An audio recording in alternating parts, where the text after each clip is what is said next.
Bonsoir à tous. On va bientôt commencer. Bon, tout d'abord, je voulais, en qualité de président de Biarritz-Centaine, adresser un certain nombre de remerciements. Remerciements à la ville de Biarritz qui met à notre disposition cette magnifique salle. Remerciements à vous tous qui êtes venus, qui avez fait l'effort de venir. Remerciements aux bénévoles, tous les bénévoles qui ont participé à l'organisation de cette soirée. Bénévoles qui vont filmer, c'est-à-dire que vous pourrez avoir éventuellement l'enregistrement de cette conférence. Et bien sûr, remerciements au professeur Bellepomme, qui a eu quelques péripéties de voyage, mais qui finalement est arrivé parmi nous. Alors, vous connaissez le thème de la conférence. Il y a des personnes qui sont déjà électrosensibles parmi nous. Donc, comme je disais tout à l'heure, nous avons coupé le Wi-Fi de la salle, mais je vous remercie de couper vos téléphones portables. Alors, après l'exposé du professeur Bellepomme,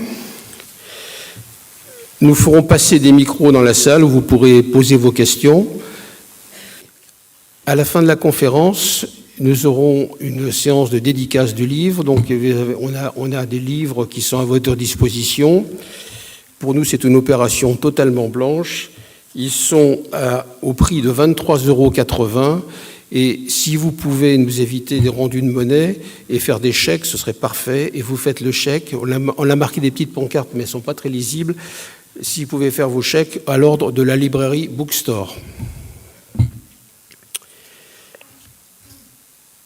Donc, quand vous quitterez cette salle, vous verrez à la sortie une grosse boîte vous pourrez déposer votre petit bulletin avec vos coordonnées si vous nous laissez vos coordonnées, et également des personnes qui feront appel à votre générosité pour nous aider à financer cette soirée, cette manifestation, car nous sommes une toute petite association, sans grands moyens. Nous avons souhaité que cette conférence soit gratuite, libre d'accès, pour éviter qu'il y ait une barrière d'argent ou même gérer ça de façon compliquée. Donc nous vous laissons à la sortie mettre ce que vous pouvez pour notre association et nous vous en remercions vivement. Voilà, je vais passer la parole au professeur Bellepomme.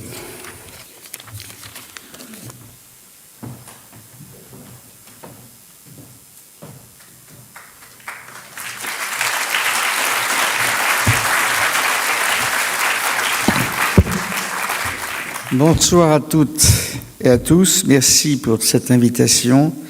Merci pour ces paroles de bienvenue du président de Biarritz-Centaine, en la personne de M. Pianico.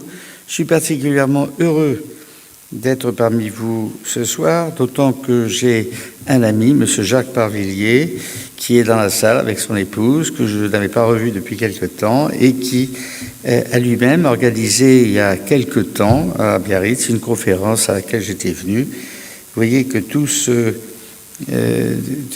continue. Alors, à l'époque, c'était essentiellement, il me semble, les pollutions chimiques. Maintenant, c'est les pollutions électromagnétiques. Alors, si vous voulez, et puis merci bien sûr au docteur Baruch qui représente, si j'ai bien compris, le conseil municipal de Biarritz. Et merci donc d'avoir prêté cette salle pour cette soirée à l'association donc Biarritz-Centaine. Bien sûr, c'est un gros travail, c'est un gros défi. Un défi parce que, si vous voulez, nous sommes dans un siècle de corruption. La corruption financière, elle est à l'ordre du jour pratiquement tous les jours, dans cette période si vous voulez, de compétition pour les présidentielles. Mais beaucoup plus grave encore que la corruption financière, il y a la corruption idéologique. Et nous sommes ici en pleine corruption idéologique, c'est-à-dire une confusion qui est créée dans le public, dans la société civile dont nous faisons partie, et qui nous disent « circuler, rien à voir ». Alors il y a des responsabilités, si vous voulez. Il y a d'abord la responsabilité des opérateurs qui défendent leur beefsteak. Nous sommes dans un dans un monde où il faut faire des bénéfices, donc les opérateurs, il y a une espèce de fuite en avant vis-à-vis des technologies sans fil. On n'arrête pas le progrès, comme dirait l'autre, mais la 2G, 3G, 4G, 5G, puis ce sera bientôt la 6G ou 7G, je n'en sais rien. Mais en tout cas, c'est une fuite en avant sans tenir compte des problèmes de santé publique. Alors, vous me direz, il faut des contrepoids.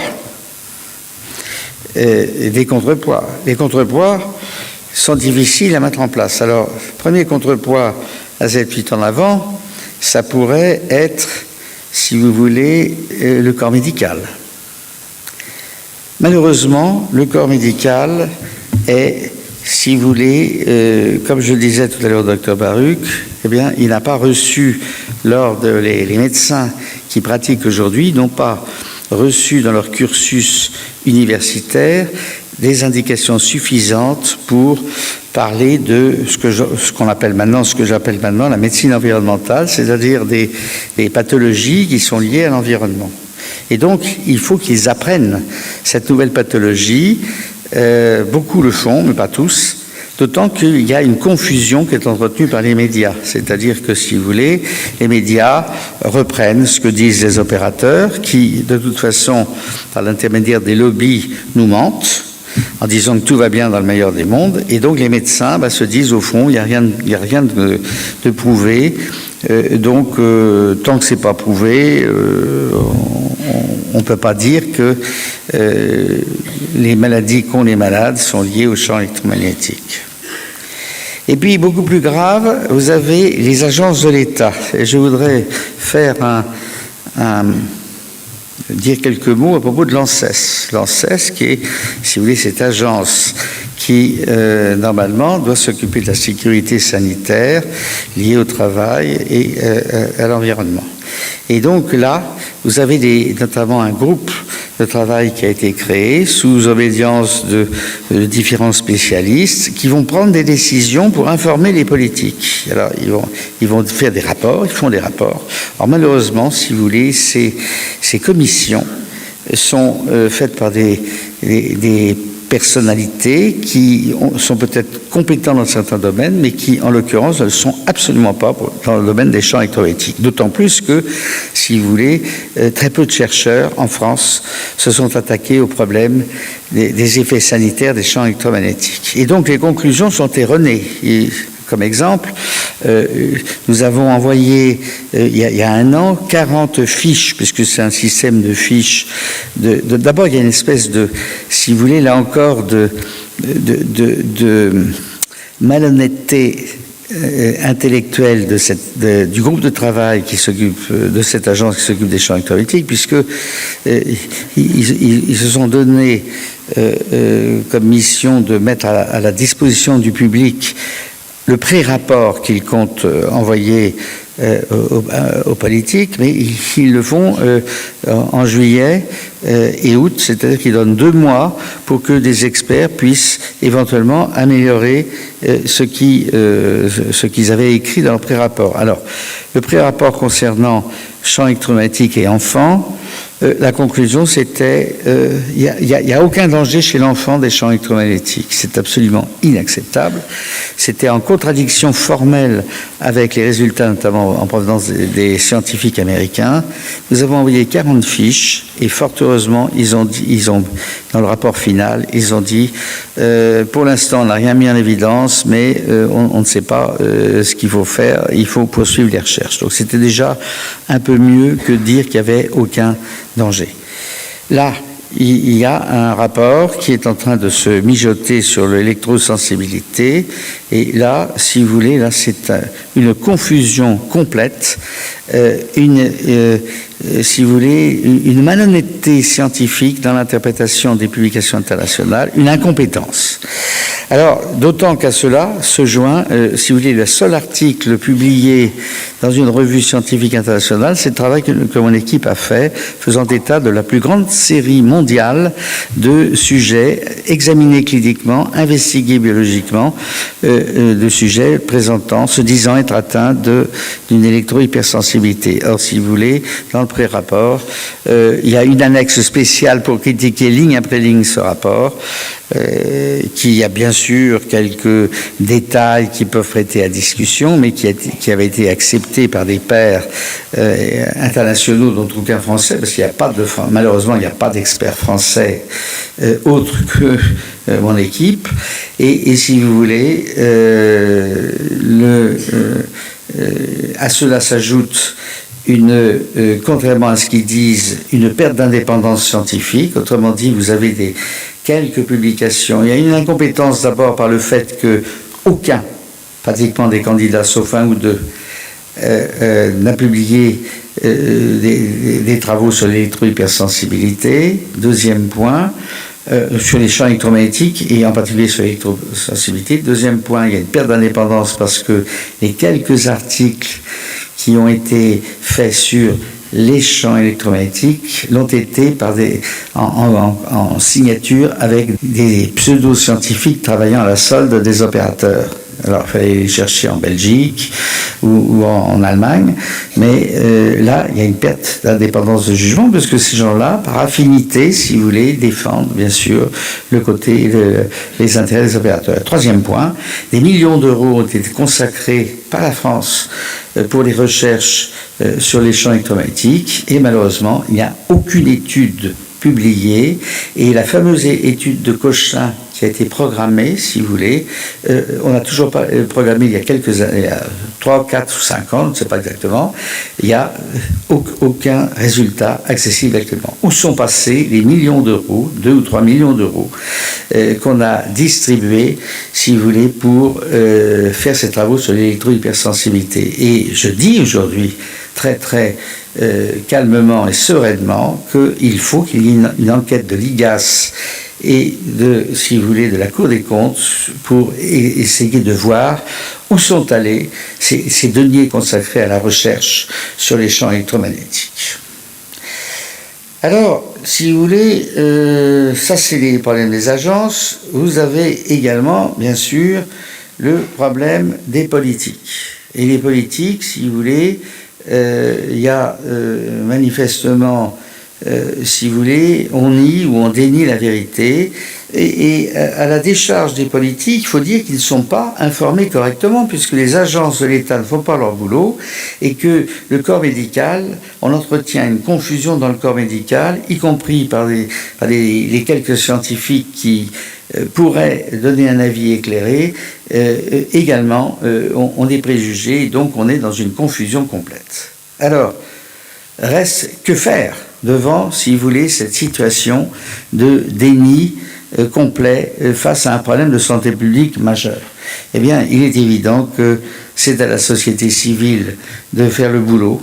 Et je remercie donc une fois de plus de m'avoir invité ici. Ce soir, je vais essayer donc de vous dire où nous en sommes au niveau des recherches, car il est évident que pour qu'il y ait une décision politique qui puisse se faire dans de bonnes conditions, il faut encore qu'il y ait des travaux scientifiques par des experts qui connaissent le sujet, qui travaillent sur le sujet, et il est évident que il y a tout un aspect de communication à faire en direction des éducateurs, en particulier des familles, car vous savez que le gros problème, c'est les enfants et les adolescents aujourd'hui, où on peut constater une véritable addiction à ces technologies sans fil, avec des retentissements sanitaires majeurs. Je disais tout à l'heure que les résultats viennent de tomber pour la France par mon amie Barbara Demnex, qui est une chercheuse que je connais parfaitement, qui travaille au Muséum d'Histoire Naturelle. Dans mon livre, d'ailleurs, je fais état des travaux américains. 5 à 10% des adolescents de moins de 17 ans ont une baisse de 5 à 7 points de leur QI aux États-Unis. Cause majeure, la téléphonie mobile. On a en France entre 3,8% de baisse du QI des jeunes dans notre pays à cause de la téléphonie mobile, principalement.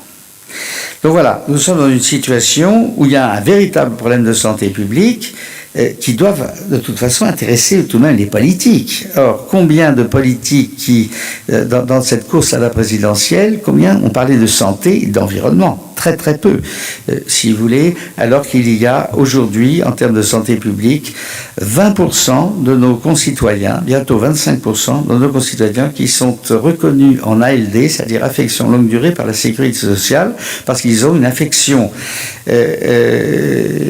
sévère, chronique, si vous voulez, qui va donc demander des soins permanents, avec donc une sécurité sociale qui ne pourra plus, dans les années qui viennent, rembourser à 100% la prise en charge des malades atteints de ces affections. Donc nous sommes dans un véritable problème de santé publique qui n'est jamais analysé en termes de santé, proprement dit, mais uniquement en termes financiers par les politiques qui nous gouvernent. Et nous avons actuellement encore probablement la plus mauvaise ministre de la Santé que nous avons pu avoir depuis ces 25 dernières années, en la personne de Marisol Touraine. C'est clair et net. Elle n'a rien compris aux problèmes de santé qui se posent. Alors, au corps médical de se réveiller, vous allez me dire, oui, c'est ce qu'il est en train de faire, fort heureusement. Alors, pour revenir sur l'ARTAC, l'ARTAC est une association, si vous voulez, d'utilité générale qui va devenir utilité publique dans les mois qui viennent, puisque, si vous voulez, c'est ce que nous avons fait depuis 25 ans fait que nous avons acquis une renommée internationale et nous avons, si vous voulez, des budgets, des donateurs qui nous permettent de prétendre à l'utilité publique. Pour ce qui est des travaux sur l'électrosensibilité, comment ça s'est passé? Je suis cancérologue, vous me direz pourquoi je vais venir vous parler, bien sûr je vais vous parler de cancer dans un instant, mais pourquoi je vais vous parler également de maladie d'Alzheimer, pourquoi je vais vous parler de maladie d'Alzheimer, pourquoi je vais vous parler d'électro-hypersensibilité étant cancérologue? Tout simplement au nom du serment d'Hippocrate, parce que, si vous voulez, en commençant par le cancer, je me suis aperçu qu'il y avait d'autres pathologies qui étaient liées au champ électromagnétique, et donc il a fallu mettre en place d'abord un diagnostic vis-à-vis de ces patients, mettre en place des moyens pour suivre l'évolution de ces patients, les traiter correctement et bien sûr essayer de prouver un lien de cause à effet entre une exposition abusive au champ électromagnétique et l'apparition de ces pathologies. C'est la raison pour laquelle, si vous voulez, là encore, déni politique, nous n'avons pas de subvention en provenance de l'État. Nous avons demandé à 2 reprises une subvention à l'ANSES, ça nous a été refusé, tout simplement parce que les résultats que nous obtenons les contrarient la politique de santé qui est décidée en haut lieu et par conséquent on ne veut pas faire de vagues, ça c'est une règle générale des politiques. Et je pense qu'au contraire il faut absolument que nous essayons de régler le problème de santé publique au mieux de l'intérêt de la population en général, mais de nos enfants et adolescents en particulier. Alors, la technologie sans fil, vous voyez sur cette diapositive, ça date pas d'hier. Il y a eu toute une, si vous voulez, une progression au début du siècle. En 1900, c'était la découverte de l'électricité et des premières électrocutions. Et puis après, on est passé à la radio sans fil, il y a la TSF, il y avait les radars, la télévision, et à chaque fois sont apparus, si vous voulez, des pathologies, mais qu'on ne répertoriait pas, parce qu'elles apparaissaient en petit nombre et les études étaient difficiles à conduire. Mais si vous voulez, si on prend le cas des radars, toutes les pilotes, ça a été décrit, il y a le syndrome de micro-ondes, et on avait d'ailleurs constaté que les pilotes faisaient plus, c'est peut-être encore le cas, j'en sais rien, mais en tout cas on a constaté qu'ils faisaient plus de cancer du testicule que la population normale. Donc il y avait une exposition qu'on avait à l'époque attribuée au champ électromagnétique. La télévision, avec notamment, si vous voulez, et l'ordinateur, les ce que les Suédois ont décrit sur la dermatite liée à l'écran. C'est-à-dire qu'on a vu des gens qui étaient exposés plusieurs heures par jour devant un écran cathodique, c'était, vous savez, les gros écrans, hein, aussi bien la télévision que l'ordinateur, eh bien, ils devenaient comme un homard, avec si vous voulez, des coups de soleil, comme des coups de soleil généralisés au niveau du corps et prédominants au niveau du thorax, notamment. C'est ce qui a été décrit sous le terme de dermatite des écrans, screen dermatitis. Les cancers également, on a d'abord décrit des cancers du sein chez les femmes qui, si vous voulez, faisaient beaucoup d'ordinateurs. Alors certes, ça ne représentait à l'époque que 5% des cancers du sein, mais ça avait été tout de même mis en évidence par des études épidémiologiques. Et puis maintenant, on arrive avec une explosion, si vous voulez, qui avec la téléphonie mobile notamment, et pour lequel on a et si vous voulez les expositions qu'on peut dire aussi tout azimut dans le cadre de ce qu'on appelle maintenant un électrosmog, c'est-à-dire un espace où de toute façon où vous alliez, il n'y a pratiquement plus de zone blanche, mais vous êtes exposé du matin au soir, si vous voulez, par ces champs électromagnétiques. Et donc là, on a bien sûr le cancer, les tumeurs du cerveau, les leucémies, comme je vais vous en parler, mais également la maladie d'Alzheimer. Ceci est formellement démontré actuellement. Et puis l'électrohypersensibilité, qui est une pathologie émergente qui, si vous voulez, est je dirais, une affection de plus en plus fréquente, qui a une incidence qui est galopante et qui, malheureusement, n'est toujours pas reconnue à sa juste valeur, y compris par l'OMS, mais là, il y a des progrès qui vont être faits dans les semaines qui viennent. La suivante, alors la difficulté, si vous voulez, pour bien exposer le risque lié au champ électromagnétique, c'est que ça demande des notions de physique, des notions de biologie, puis des notions de médecine. Donc il faut faire un amalgame de tout ça, et en passant par la biologie moléculaire. Donc c'est pas aussi simple que ça à comprendre. Alors là, on m'a demandé de donner des diapositives. J'ai résumé ce que j'ai dit à une conférence médicale que j'ai faite avant-hier à Reims, où il y avait des médecins. Ils étaient moins nombreux que vous ce soir. Il y en avait tout de même une quarantaine. Et voilà, donc il faut d'abord comprendre ce que c'est que les champs électromagnétiques. Alors d'abord, bien distinguer, parce que souvent on confond tout, les sons, c'est-à-dire les infrasons, les ultrasons, et les champs électromagnétiques. Les sons ne sont pas des ondes électromagnétiques, ce sont des ondes hautes. Ça, c'est un premier point. Donc ça veut dire que les malades qui sont intolérants aux champs électromagnétiques peuvent tout à fait avoir des examens de type échographie, c'est-à-dire où là, on donne des ultrasons. Donc, pas de drame. Les électrohypersensibles tolèrent tout à fait les ultrasons. Alors, vous avez le spectre qu'il faut bien comprendre. À gauche, c'est, si vous voulez, les extrêmement basses et basses fréquences.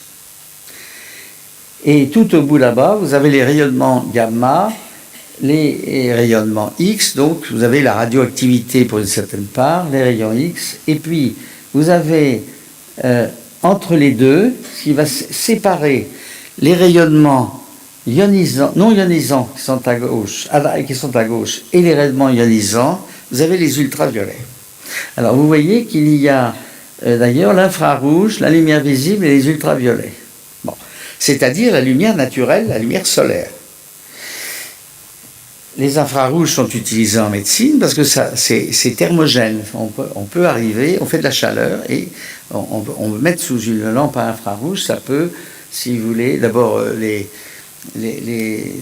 éleveurs de poulets le savent très bien, c'est pour que les poulets se développent plus rapidement, on les met sous infrarouge. Bon, mais vous avez la limite entre les non ionisants et les ionisants qui est l'ultraviolet, avec à gauche les ultraviolets A, à droite les ultraviolets B. Comment expliquer, si vous voulez, et ça ce sont des ultraviolets qui sont dans le solaire. Et heureusement que nous avons la couche d'ozone, parce que si on n'avait pas la couche d'ozone, les ultraviolets B passeraient cette couche d'ozone et donc la vie serait impossible sur Terre. Donc heureusement qu'il y a cette couche d'ozone stratosphérique, c'est-à-dire à 30 km de la Terre, sinon nous serions, si vous voulez, la vie ne serait pas possible, nous ne pourrions pas être ce que nous sommes aujourd'hui. Alors, si vous voulez, qu'est-ce qui fait la différence entre un rayonnement ionisant et non ionisant? Ionisant, c'est par exemple quand vous prenez du sel, que vous mettez du sel dans l'eau. Le sel, c'est ClNa, un atome de chlore, un atome de sodium. Eh bien, spontanément, le sel va se dissocier dans l'eau. Et point très important, cette dissociation, donc il y a deux ions, un ion chlore, un ion sodium, fait très important, cette dissociation va chauffer la solution. Donc c'est thermogène, il y a de la chaleur. Pour des problèmes de physico-chimie, et là je ne peux pas m'étendre. Par contre, un rayonnement non ionisant, c'est un rayonnement qui ne va pas avoir la capacité énergétique suffisante pour dissocier une solution qui contient, si vous voulez, le sel ou un autre constituant. Alors, la question tout de suite, c'est que, est-ce que, dans certaines conditions, notamment in vivo, les rayonnements non ionisants ne vont pas être thermogènes, c'est-à-dire est-ce qu'ils ne peuvent pas engendrer de la chaleur. La chaleur est très toxique pour l'organisme. Nous sommes à 37 degrés. Eh bien, si nous arrivons à 40 à 41 degrés dans certains tissus, il va y avoir un dysfonctionnement cellulaire. Bon. Eh bien, la réponse est oui. Et même un rayonnement non ionisant, lorsqu'on l'étudie in vitro, in vivo, c'est-à-dire chez l'organisme vivant, il va donner de la chaleur. Il va augmenter de 1 à 2 degrés, si vous voulez. Il va y avoir une augmentation de chaleur dans les tissus de 1 à 2 degrés. Donc voilà. Donc, si vous voulez bien comprendre qu'on a d'un côté les extrêmement basses et basses fréquences, de l'autre, au-delà de l'ultraviolet B, les rayonnements X et gamma, mais dans les rayonnements non ionisants, vous avez à distinguer des basses et extrêmement basses fréquences, les radiofréquences, donc c'est celles-là qui nous concernent directement, si vous voulez, avec le téléphone et notamment les mobiles, et les hautes fréquences. Et puis on arrive au micro-ondes. Donc c'est ça qui va être si vous voulez, la pierre d'achoppement aujourd'hui, de savoir quels sont les effets de ces rayonnements non ionisants. Car les effets des rayonnements ionisants sont connus de longue date depuis Marie Curie. C'est cancérigène. Ça donne des cancers, des leucémies. Donc ça, on sait tout ça. Ça ne pose pas de problème. De même, une irradiation par des ultraviolets B, donc ça veut dire qui sont ionisants, eh bien ça, on sait que ça donne des tumeurs de la peau, si vous voulez. C'est pour ça que les cabines de bronzage qui utilisent des rayonnements de type UV, notamment B, sont absolument à proscrire parce que c'est cancérigène. Je m'étais battu au niveau d'un gouvernement précédent, d'ailleurs, pour cela, au moment de la création de l'Institut du cancer et des plans cancer. Voilà. Donc, c'est le reste qui va nous intéresser. Alors, un point extrêmement important, et qui va tout expliquer, parce qu'il y a tellement de confusion qui est créée, y compris par des gens qui se disent être spécialistes. Nous avons, si vous voulez, un champ magnétique terrestre. Mais ce champ magnétique terrestre naturel, donc, il n'est pas polarisé. Autrement dit, les ondes se font dans tous les sens possibles. C'est-à-dire à 50 degrés, 30 degrés, 50 degrés, 120 degrés, etc. Donc, c'est pas polarisé. Et c'est pas pulsé. C'est un champ continu.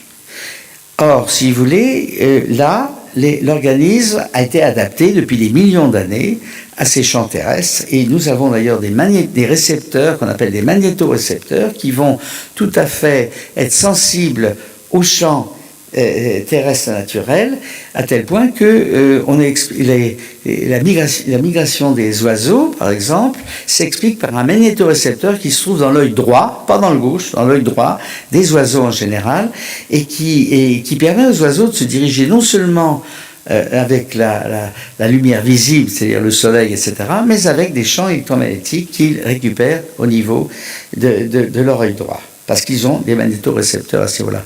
Même chose pour les abeilles. Les abeilles, par exemple, mais même chose pour les bactéries. Les bactéries ont également des récepteurs à champs électromagnétiques naturels. Donc, ce qui veut dire, en termes clairs, que nous sommes tous sensibles aux champs électromagnétiques naturels. Par contre, le véritable problème, ce sont les champs électromagnétiques artificiels. Car là, ils ont deux caractères. Le caractère le plus grave en termes de santé, c'est le caractère polarisé. Ça se fait dans une seule direction. Et donc ça, la nature, le vivant n'aime pas du tout, parce que là, les récepteurs, les magnétorécepteurs ne sont plus du tout concernés. Et puis, vous avez le côté pulsé. C'est ce qui se passe dans nos radiofréquences, etc., avec nos téléphones portables. C'est pulsé, c'est-à-dire des trains d'ondes. Ce sont des trains d'ondes, c'est pas du tout un champ continu. Donc vous voyez bien que là, nous sommes déjà, et c'est un article récent là, qui vient de monter tout aussi, nous sommes déjà avec une distinction fondamentale entre les champs terrestres. Alors, vous verrez quelquefois des géobiologues qui vous diront « Oh oui, vous avez, monsieur, madame, vous habitez dans une maison qui est sur une faille, etc. Donc, vous avez un champ terrestre augmenté. » Non, c'est pas pathogène. Ou c'est en tout cas très peu pathogène. Ce qui est pathogène, c'est-à-dire qui va créer les maladies, ce sont les champs électromagnétiques artificiels, c'est-à-dire qui sont polarisés dans une seule direction et qui sont pulsés avec des trains d'ondes. La suivante. Alors voilà, si vous voulez, qu'est-ce qui se passe ? Nous avons comme les oiseaux, mais différemment, nous avons des récepteurs, des magnétorécepteurs partout dans notre système nerveux, dans nos neurones. Nous avons la suivante, parce que ça c'est un peu compliqué. Nous avons des cristaux de magnémite et de magnétite qui se trouvent, si vous voulez, dans nos neurones, mais également dans les cellules de soutien des neurones, qu'on appelle les astrocytes, des magnétorécepteurs. Nous en avons même dans les cellules qui tapissent nos méninges, c'est-à-dire cette enveloppe qui est autour de notre système nerveux, et donc nous sommes extrêmement sensibles aux champs électromagnétiques, mais essentiellement terrestres. Alors maintenant, est-ce que les champs électromagnétiques artificiels, c'est-à-dire polarisés et pulsés, n'interviennent pas par le biais des magnétosomes? Nous ne le savons pas, mais il est fort possible que peut-être que ces champs électromagnétiques-là détruisent certains magnétosomes et donc nous mettent en situation pathologique. J'entends un téléphone portable, que la personne éteigne son portable, s'il vous plaît. Bon. Donc, nous met en situation pathologique, peut-être par une destruction ou un dysfonctionnement de nos magnétosomes.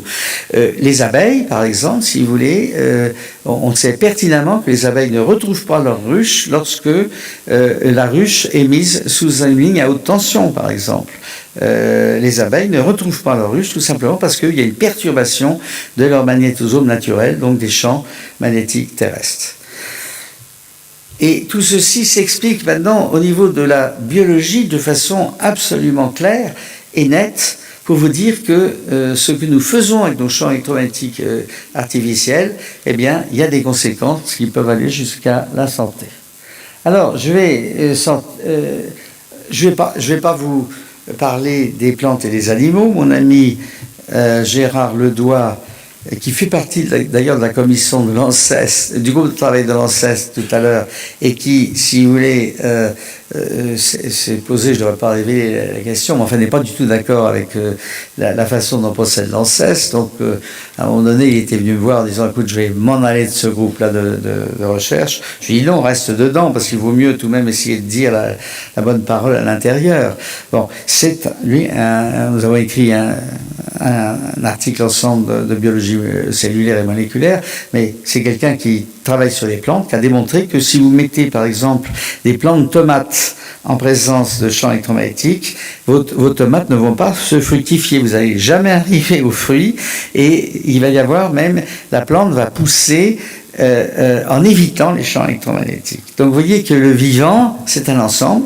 Il n'y a pas que l'homme. Les bactéries, c'est pareil. Vous avez des études où vous mettez des bactéries sous la forme d'un champ. Les bactéries vont se comporter différemment.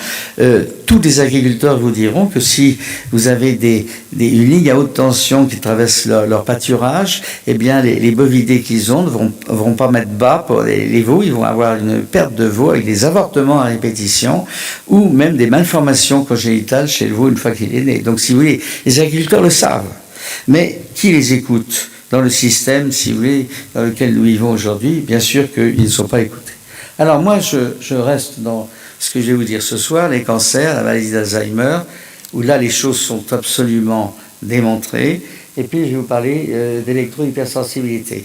Alors en insistant sur la très grande vulnérabilité des enfants et adolescents, je dirai pourquoi. Il y a une interprétation physiopathologique scientifiquement établie actuellement.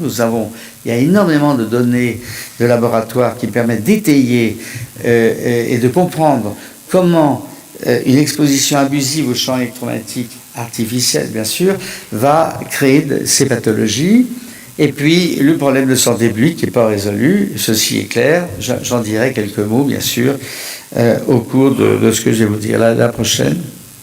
Alors, les cancers, assez rapidement, parce que c'est tellement évident maintenant, il est clair que lorsqu'on reprend l'ensemble des études de la littérature, qu'il y a un risque leucémogène lié au champ électromagnétique. Alors, ça a été absolument démontré avec les lignes à haute tension. Je vous rappelle que les lignes à haute tension, on est dans le domaine des extrêmement basses et basses fréquences. On n'est pas dans les radiofréquences. Ça. Bon. Alors, là, c'est démontré. La suivante, c'est surtout l'étude de Draper de 2005 qui démontre qu'il y a, si vous habitez à moins de 600 mètres d'une ligne à très haute tension, le risque de leucémie chez l'enfant est double. C'est-à-dire qu'il y a un risque multiplié par 2 que votre enfant fasse une leucémie.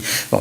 Et il y a un effet dose, c'est-à-dire que plus vous vous rapprochez de la ligne à haute tension, plus l'effet est net, et donc plus la probabilité de faire une leucémie est importante. Alors, Draper m'a dit, mon ami et collègue Philippe Irigaray, qui est d'ailleurs du coin, parce qu'il est basque, m'a dit, Draper est revenu en partie sur ses conclusions. Il semblerait que l'effet dose ne soit pas aussi net que cela. Mais en tout cas, à moins de 600 mètres, le risque est double de leucémie.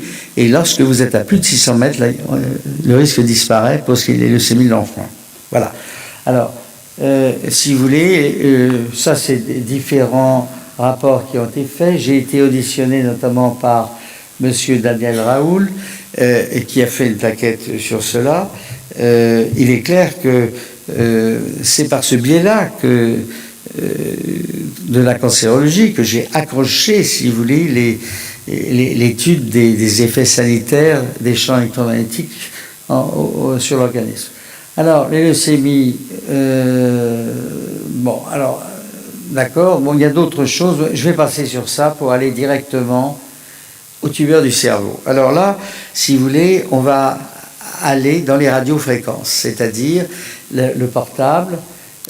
Radiofréquence et hyperfréquence, c'est-à-dire le téléphone portable et le DECT, c'est-à-dire le téléphone sur socle, le téléphone mobile qu'on veut nous imposer en remplacement du téléphone filaire classique. Et bien là, si vous voulez, pour ce qui est du téléphone portable et du DCT, il est clairement établi que vous avez une augmentation du risque de tumeur du cerveau.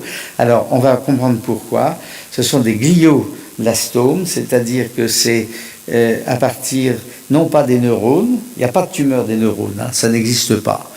Alors, s'il y en avait un, ce serait vraiment un cas extrêmement exceptionnel. Bon, ça n'existe pas. Et par contre, vous avez les cellules de soutien qu'on appelle des astrocytes ou des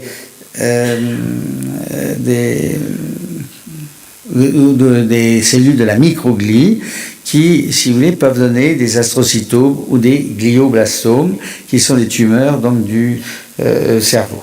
Alors là, le risque, il est, si vous voulez, pour résumer la situation, parce que là c'est assez...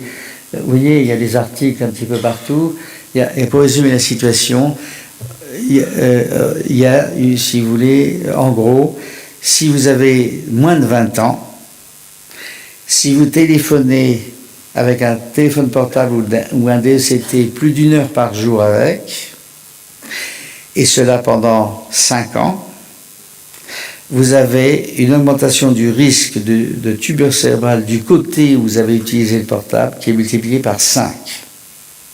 Il faut savoir que les tumeurs du cerveau, les glioblastomes, ont une incidence qui est croissante. Alors vous voyez autour de vous les jeunes actuellement qui ont moins de 20 ans, que vous voyez utiliser à l'oreille le téléphone portable, et vous voyez ce que ça va donner dans les années qui viennent, c'est-à-dire des tumeurs du cerveau du même côté. Bon. Alors, avant-hier, j'étais avec des médecins qui m'ont dit « mais c'est incroyable, on n'est pas au courant de cela ». Ce sont les données statistiques, et en France, malheureusement, pour ce qui est de l'épidémiologie, la plupart des études épidémiologiques, on va le voir pour la maladie d'Alzheimer, se font en dehors de notre pays. Et comme on n'a pas d'études françaises ou très peu, circuler, rien à voir. Et donc le corps médical n'est pas informé, ils disent nous on est au courant de rien. Et quand on a, si vous voulez, l'âge de voir quand un médecin a le nez dans le guidon de ses malades, avec un rôle du généraliste en général qui est énorme, parce qu'ils sont pas 35 heures. C'est la moyenne nationale, c'est 50 heures par semaine. Bon, avec des vies de famille, ils se privent bien sûr sur les vies de famille. Eh bien, donc si vous voulez, ils n'ont pas le temps de s'informer. Et n'ayant pas le temps de s'informer, ils ne sont pas au courant. Donc quand on les interroge, ils ne savent pas. Et ils disent, il n'y a rien de prouvé. Mais la science progresse, elle progresse en dehors de notre pays, malheureusement. Et c'est ça qui est tout à fait regrettable. Nous sommes un pays en décadence. En décadence à tous les niveaux. On voit peut-être le mieux la décadence politique, politicienne, etc. Mais je peux vous dire que on voit la décadence économique avec la dette qui ne fait que croître. Mais en termes scientifiques, nous sommes en décadence. Alors là, quand on entend certains politiciens actuels dire que nous avons le meilleur service de santé et de sécurité sociale du monde, tout ça c'était peut-être vrai il y a 15 ou 20 ans, c'est plus vrai maintenant. Et aujourd'hui, nous sommes au 14e rang mondial, au 12e ou 14e rang mondial en matière de publications médico-scientifiques en biologie. Donc ça veut dire que nous avons encore quelques prix Nobel, fort heureusement, mais nous sommes vraiment en matière de recherche scientifique. Là, il y a un défi à relever. Et ce n'est pas un problème d'argent, parce que les chercheurs français sont tout de même financés. Mais où vont les deniers? C'est-à-dire qu'on n'a, si vous voulez, pas de retour sur investissement en termes de publication, de résultats. La compétition internationale est très très difficile en recherche scientifique, bien sûr. On a des équipes, mais si vous voulez, alors dans certains domaines, il y a bien sûr des exceptions à ce que je dis. L'Institut Pasteur reste, si vous voulez, un organisme extrêmement important au niveau de la recherche. Le CNRS également. Il y a encore des prix Nobel du CNRS. En physique, ça c'est évident, mais même en biologie. Par contre, si vous voulez, le reste, les universités, l'INSERM, sont vraiment, si vous voulez, avec une compétitivité et une efficacité à relever. Alors, l'OMS progresse. Alors, pour ce qui est du cancer, en haut, on sait maintenant que les champs électromagnétiques à basse fréquence ou extrêmement basse fréquence sont cancérigènes. Ça, c'est ce qui a été, vous voyez, ou sont possiblement cancérigènes, groupe 2B. Ça, c'est ce qui remonte à 2002, donc là, il n'y a pas de problème. Ce qui vient d'être plus récemment acté par l'OMS, c'est, en 2013, donc, si vous voulez, les radiofréquences sont également cancérigènes. Donc, c'est les tumeurs du cerveau, les leucémies dont je vous parlais tout à l'heure. Donc, si vous voulez, mais je travaille avec un Suédois qui s'appelle Lennart Lardell, qui est un des meilleurs épidémiologistes. C'est lui qui a démontré clairement qu'il y avait un lien causal même entre exposition au niveau des radiofréquences donc les téléphones portables et les DCT, et les tumeurs cérébrales. C'est lui qui a pratiquement, si vous voulez, fait les meilleures études épidémiologiques.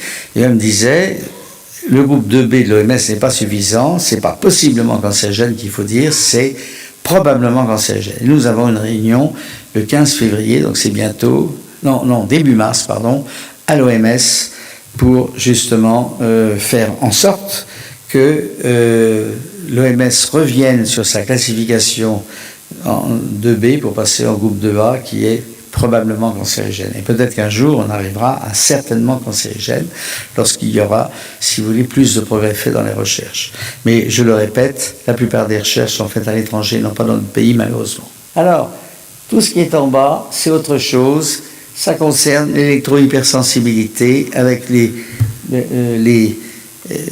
évolutions de l'OMS, et c'est là, je suis effectivement dans ce domaine-là mondialement connu, et c'est ceci que nous allons discuter également en début mars prochain à l'OMS pour faire reconnaître l'électro-hypersensibilité comme une affection à part entière, qu'elle soit inscrite dans la classification internationale des maladies, de même que ce qu'on appelle la sensibilité multiple aux produits chimiques, dont je reviendrai, qui est un des versants comparables à l'électro-hypersensibilité et qui concerne des malades qui ont très souvent les deux, soit que ça commence par l'électrosensibilité et ça va vers la sensibilité multiple aux produits chimiques, soit l'inverse. Donc vous voyez, champ électromagnétique et produits chimiques, ça peut être toxique pour le système nerveux.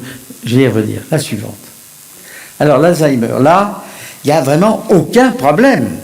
Il y a 20 études épidémiologiques, aucune enfance, mais 20 études épidémiologiques qui ont démontré un lien associatif entre une exposition aux extrêmement basses et basses fréquences et l'apparition de maladies d'Alzheimer.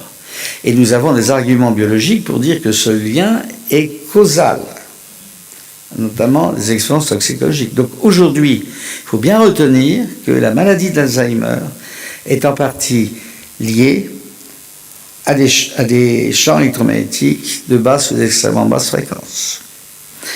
Ceci, c'est 20 études épidémiologiques avec ce qui est encadré, la méta-analyse, c'est-à-dire qu'on a repris l'ensemble de ces 20 études épidémiologiques, ça ne fait aucun doute. On ne pourra pas aller plus loin en matière de recherche pour, si vous voulez, dire que les champs électromagnétiques induisent la maladie d'Alzheimer. Reste, comme pour le cancer, les radiofréquences. Eh bien, nous apportons des arguments, certes encore indirects, qui ne sont pas épidémiologiques, pour dire que le téléphone portable utilisé de façon abusive, ou les deux c'était utilisé de façon abusive, la Wi-Fi, etc., peuvent également donner des maladies d'Alzheimer. D'ailleurs, c'est ce qu'on a au niveau de l'électro-hypersensibilité. Tous les malades, pratiquement, ont des troubles cognitifs majeurs. Je vais y revenir. Donc, ça veut dire que là, il y a encore un point d'interrogation scientifique, il y a une zone d'ombre encore, mais il y a une probabilité extrême que l'utilisation abusive du téléphone portable et du DECT, notamment chez les jeunes, puisse, si vous voulez, se traduire par l'apparition progressivement d'une maladie d'Alzheimer. La suivante. L'hypofertilité et la fertilité. Alors ça, si vous voulez, c'est encore du domaine, c'est une zone d'ombre. Oui, probablement, mais ce n'est pas démontré. Pour ce qui est de l'hypofécondité, c'est largement possible, notamment, en tout cas, j'ai vu plusieurs cas d'une personne qui avait utilisé son ordinateur sur les genoux, en permanence.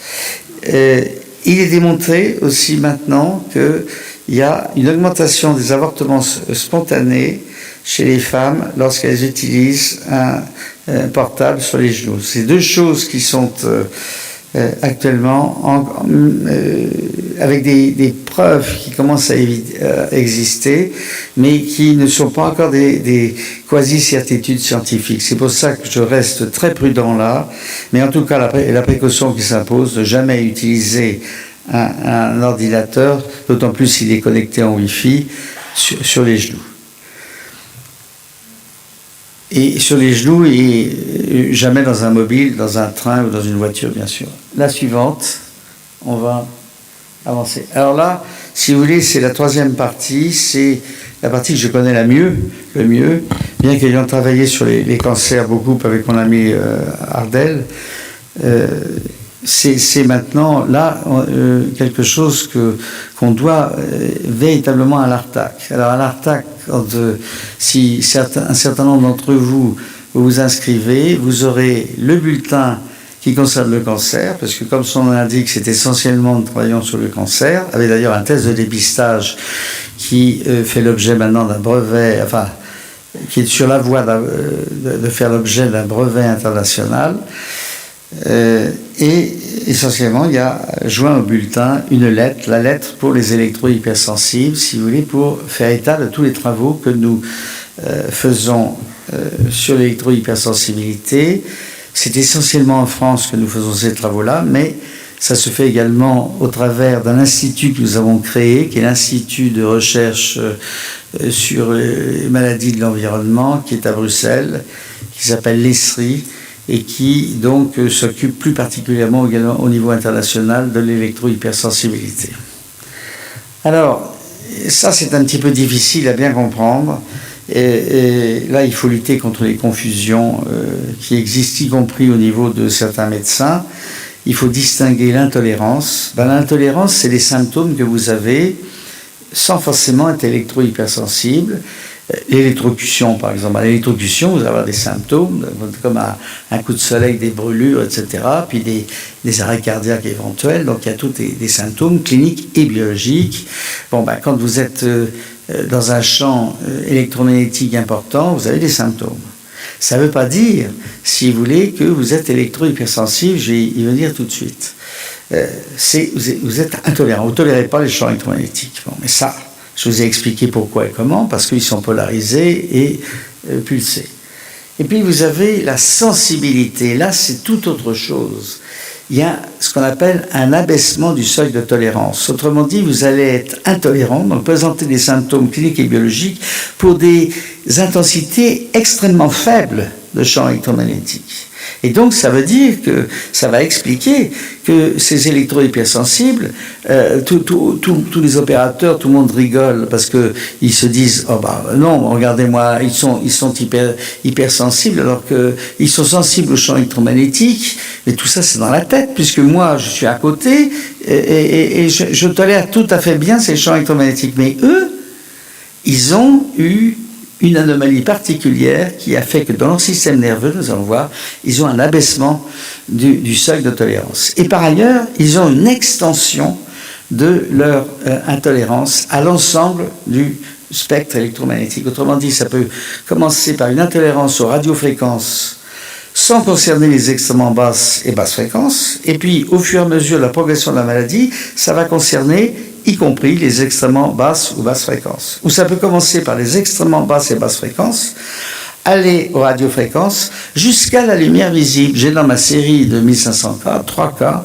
de personnes qui sont devenues aveugles. C'est des cannes blanches. Ils ne peuvent plus tolérer la lumière visible, donc le soleil. Et quand ils sortent dans la rue, au début, c'est les néons qui ne tolèrent plus, mais à la fin, c'est la lumière visible. Ce sont de véritables cannes blanches. J'ai vu une jeune femme de Marseille qui avait un bandeau sur les yeux, tout simplement parce qu'elle ne pouvait pas tolérer, si vous voulez, la lumière du soleil. Donc, voilà, nous en sommes, sachant que, je répète, la lumière du soleil, c'est un champ électromagnétique. Alors, à distinguer la susceptibilité, la question étant pourquoi certains deviennent électro-hypersensibles dans des conditions presque identiques, quasi-identiques, et d'autres pas.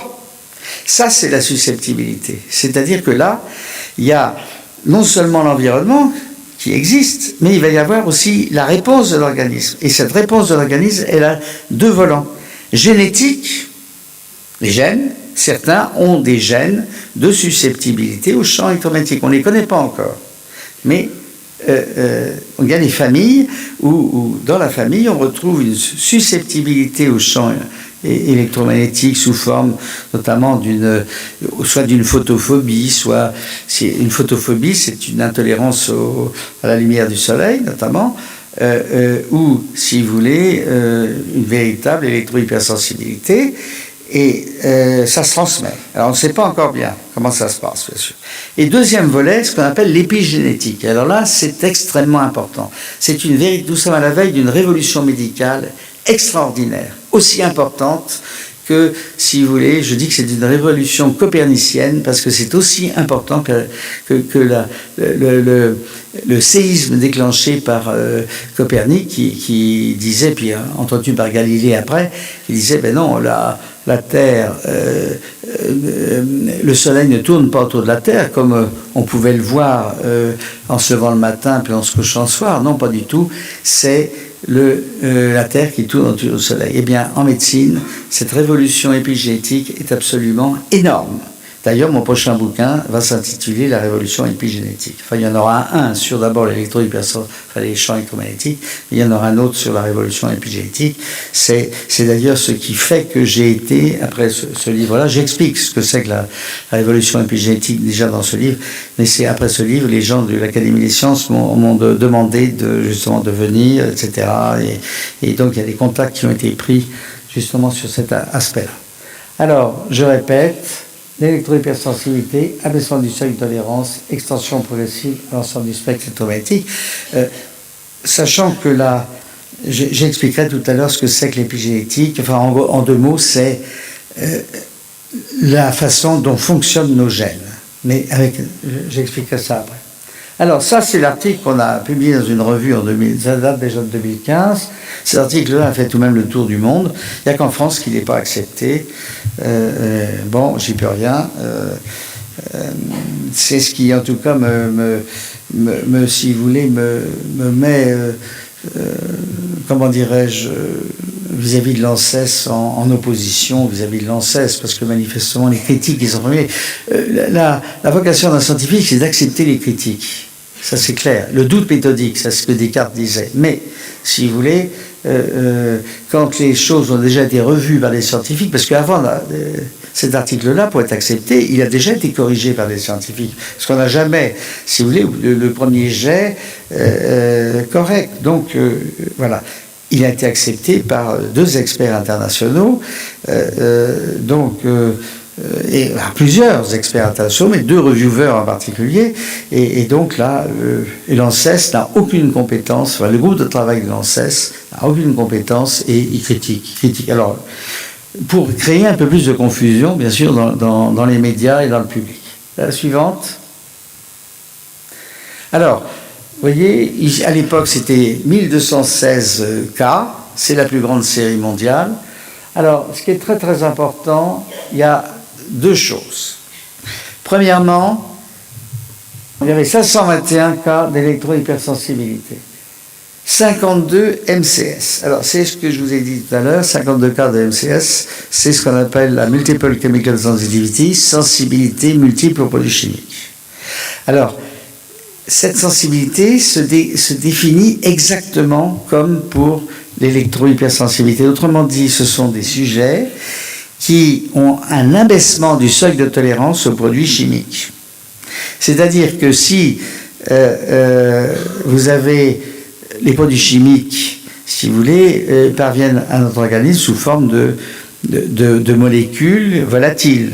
Bon, eh bien, ces produits chimiques, quand vous les respirez, ça va, si vous voulez, c'est l'odeur que vous allez avoir. Ben, ces sujets-là, ils ne tolèrent pas les odeurs qui, si vous voulez, sont tolérées par la plupart des gens. Autrement dit, par exemple, vous les mettez en contact de formol ou de l'eau de Javel, tenez par exemple, eh bien l'eau de Javel, ils ont des maux de tête tout de suite, ils ont une irritation dans la bouche, etc. Ils ont des démangeaisons, quelquefois des oppressions respiratoires, des oppressions thoraciques avec des insuffisances respiratoires. Quelques-uns peuvent déclencher des véritables crises d'asthme. Bon, donc si vous voulez, et en plus ça s'étend à tous les produits chimiques, comme pour le spectre électromagnétique. Donc c'est non seulement l'abaissement du seuil de tolérance, mais à tous les produits chimiques. Donc la qualité de vie de ces malades est absolument pas bonne. Ils ne peuvent plus vivre que laver le linge et se laver eux-mêmes avec du savon de Marseille, ça ils tolèrent à peu près, et avec du vinaigre blanc pour, si vous voulez, comme produit de nettoyage. Bon, eh bien, vous voyez que 154 cas, ils ont les deux. Ils ont à la fois l'électrosensibilité et si vous voulez, la sensibilité aux produits chimiques. C'est ce que nous avons démontré dans notre article. C'est-à-dire que soit vous commencez par l'intolérance, la sensibilité aux produits chimiques et vous évoluez vers l'hypersensibilité au champ électromagnétique, soit c'est l'inverse. Ils finissent par avoir les deux. Alors le point important, quel que soit le type de sensibilité, et a fortiori si c'est additionné, les femmes sont 2 fois plus sensibles, 2 fois plus souvent atteintes de ces hypersensibilités. Donc là, on est dans une susceptibilité qui est liée au sexe. Les femmes sont beaucoup plus vulnérables à cette nouvelle pathologie.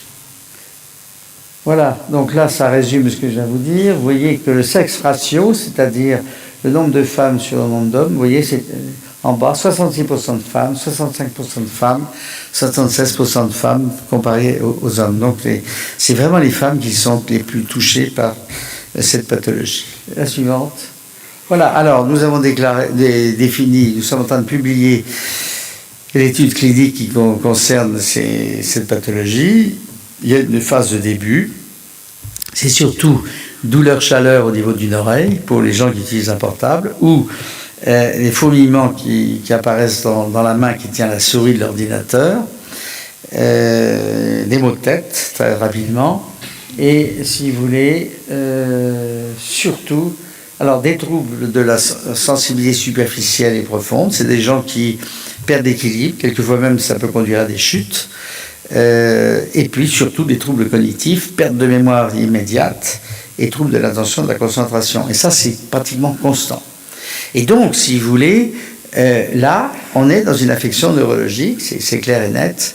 Et si vous voulez, c'est ce qui fait toute la gravité de ce type d'affection, avec possibilité d'Alzheimer qui existe. Il y a un Alzheimer qui ne va pas survenir à 70 ou 80 ans, qui va survenir à 15 ans ou à 20 ans ou à 30 ans. Je vois des états d'Alzheimer chez les adolescents actuellement, c'est-à-dire des gamins qui, par exemple, viennent à ma consultation tenue. J'en ai une 15 ans qui est venue, ça m'a révolutionné à l'époque. Il avait dormi 3 ou 4 ans avec son portable, un téléphone portable allumé sous son oreiller, et il est venu et il ne pouvait plus trouver la porte de sortie du cabinet de consultation. Donc tout simplement, s'il y avait eu la mère, il se heurtait au mur, etc. Puis la mère me disant, il fait pipi dans la baignoire, est-ce que vous croyez que c'est normal, docteur? C'est des troubles du comportement majeur. J'ai des cas je dirais, d'état minimum pré-Alzheimer, mais ou Alzheimer apparenté, chez des adolescents qui ont eu 3 ans de babyphone après la naissance. C'est absolument le babyphone doit être absolument prohibé et contre-indiqué, avec notamment une gamine qui a 14 ans, ne savait pas encore lire, était dyslexique, dysgraphique, et rendez-vous compte pour l'aider, l'éducation nationale lui a dit, écoutez, puisqu'elle ne sait pas bien écrire elle-même, on va lui passer un ordinateur de façon à ce qu'elle puisse mieux écrire. Non, mais c'est la vérité. Et le garçon, 15 ans, qui avait eu aussi ses 3 ans de babyphone, lui, il avait été jusqu'à la 3e. Bon, il va devenir pompier, mais il ne pouvait pas aller au-delà. C'est pour vous dire qu'aujourd'hui, les troubles cognitifs et la baisse de QI qui est constatée après les États-Unis en France, et qui concerne les adolescents, est bien réel.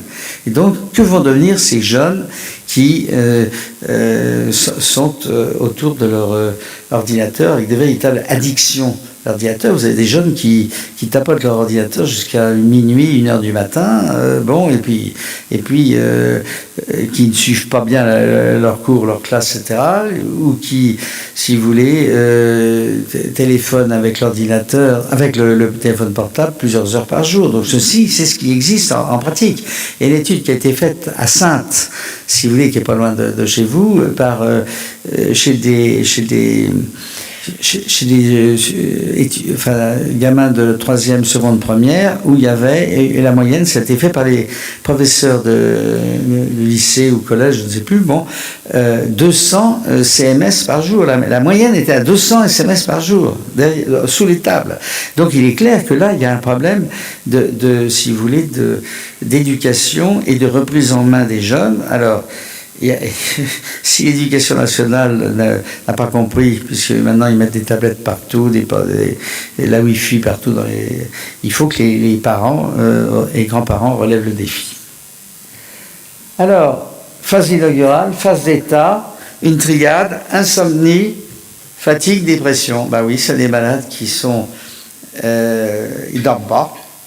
Il peut y avoir des nuits blanches, ils ne dorment absolument pas, ou 5 heures. Je ne sais pas, on n'a pas encore bien calculé la moyenne, mais il y a des troubles du sommeil, ça c'est clair. Quand vous ne dormez pas, vous êtes fatigué. C'est une fatigue matinale, c'est-à-dire que le sommeil n'est pas réparateur. Et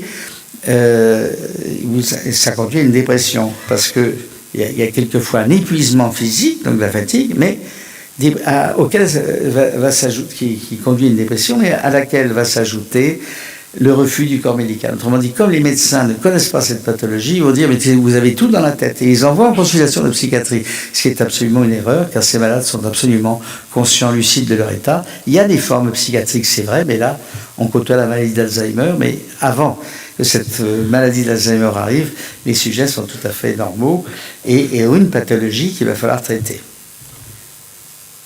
Voilà, alors je vais passer sur ça.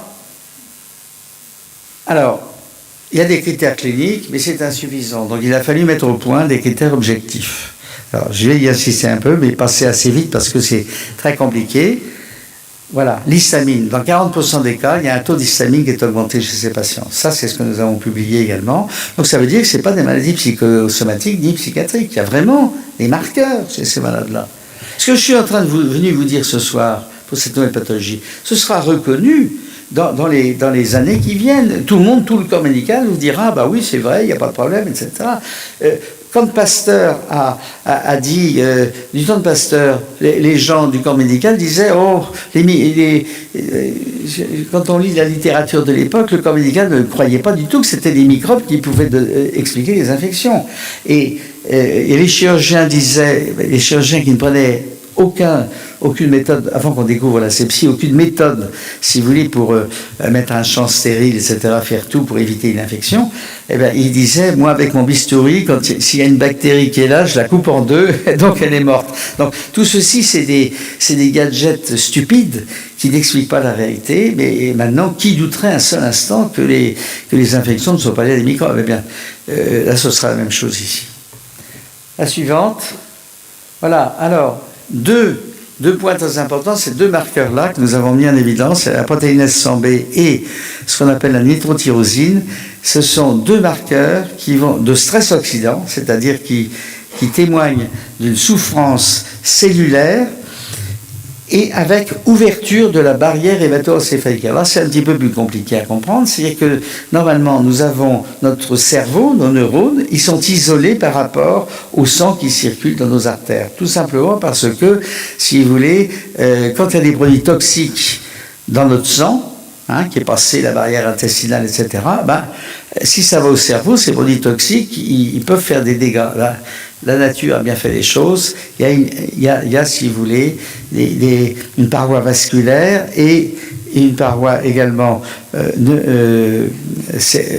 cérébrale qui isole le sang pollué des neurones pour les protéger. Voilà, cette barrière est rompue ici. Quand vous avez une augmentation de l'un ou l'autre de ces deux marqueurs, eh bien, ça veut dire qu'il y a une ouverture de la barrière hémato-encéphalique. Donc, chez les malades qui viennent me voir en consultation, lorsqu'il y a une augmentation de ces deux marqueurs, je leur dis tout simplement, écoutez, faites très attention, il va falloir corriger cette barrière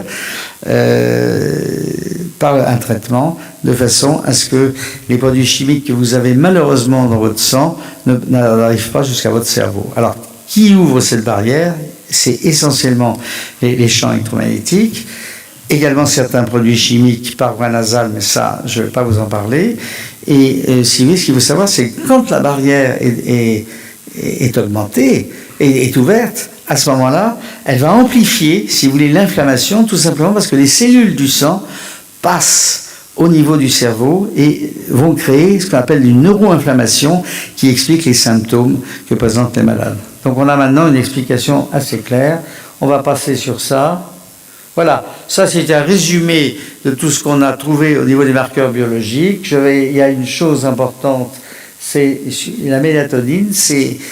On a un début d'explication des troubles du sommeil, car la mélatonine, si vous voulez, est tout à fait qu'on trouve dans les urines, enfin, les dérivés de la mélatonine qu'on trouve dans les urines sont diminués, parce que cette mélatonine, qui est une hormone, vous savez, c'est l'hormone du sommeil, l'hormone qu'on a du décalage horaire aussi.